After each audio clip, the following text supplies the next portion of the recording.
Hello guys, ngayon naman po ay jumping rope naman po ang gagawin natin, skipping rope.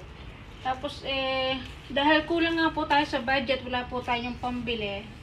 Ito pong taling ito sana, yung gagamitin ko nung panahon na niloko ako ng asawa ko. Tatali ko sana sa puno at alam niyo na mangyayari, di ba? Napag-isipan kong mali pala yun. Tapos ngayon, yan, pwede ko nang gamitin. Tayo ay magtatatalon nang mawala ang ating stress. Yan. Kung ito'y ginamit ko nung unang panahon, di sana ito hindi ko na nagamit ngayon. Yan. 1, 2, 3.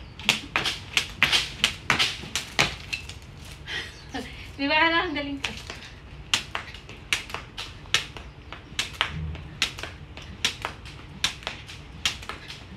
Kumare!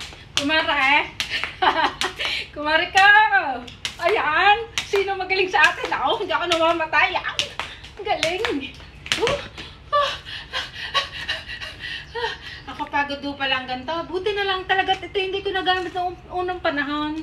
Yung aking asawa kung ano nung pinaggagawa dati. Nakapagod din pala yun, guys.